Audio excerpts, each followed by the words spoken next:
કોન્સ્ટેબલે મોડી રાત્રે ઘરમાં જ પંખે લટકી ગળે ફાંસો ખાઈ આત્મહત્યા કર્યાનો મામલો।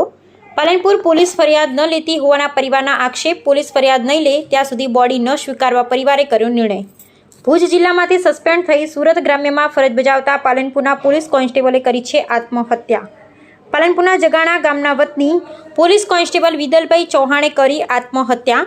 પોલીસ કોન્સ્ટેબલે આત્મહત્યા કરતા પહેલા લખી હતી સુસાઇડ નોટ। સુસાઇડ નોટમાં એસપી વિકાસ શુડા અને નલિયા પીઆઈ બીપી ખરાડીનું પ્રેશર હોવાનો કર્યો ઉલ્લેખ। નલિયા સીએચસીના મેડિકલ ઓફિસર ડોક્ટર પરમારે મૃતક કોન્સ્ટેબલનું રૂબરૂ પરીક્ષણ કર્યા વગર ખોટો રિપોર્ટ કર્યા હોવાનું સુસાઇડ નોટમાં ઉલ્લેખ। મૃતક કોન્સ્ટેબલની લાશને પોસ્ટમોર્ટમ માટે પાલનપુર સિવિલ હોસ્પિટલમાં લવાઈ। જ્યાં સુધી પોલીસ ફરિયાદ નહીં લે ત્યાં સુધી પીએમ રૂમ નજીકથી ન હટવાની પરિવારની ચીમકી। પોલીસ કોન્સ્ટેબલની આત્મહત્યાને લઈ પોલીસ બેડામાં મચ્યો ખળભળાટ।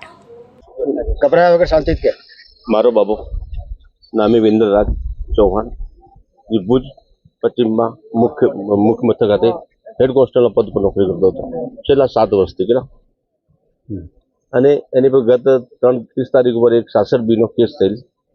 એમાં વિકાસ સુંદર સાહેબ દ્વારા માનસિક ટોર્ચર આપી અને ભુજથી બદલી કરી એને સુરત ખાતે ગ્રામીણ મોકલી આપ્યો।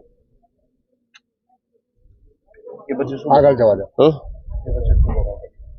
એ પછી મારો બાબો ત્યારે સુરત હાજર થઈ ગયો। સુરત હાજર થઈને ઘેર આવ્યો।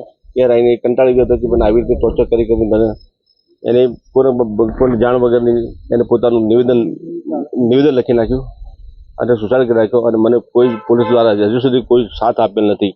રાતના 10 વાગ્યા હજુ સુધી રખેલ છે। કોઈ એફઆઈઆર લેવા માટે કોઈ તપાસ એફઆઈઆર લેવા માટે કોઈ તૈયાર નથી। અમારી માંગ છે કે એફઆઈઆર લઈને અમને યોગ્ય ન્યાય આપવા બાબત અમે અમારી ન્યાય આપવા માટે કરો।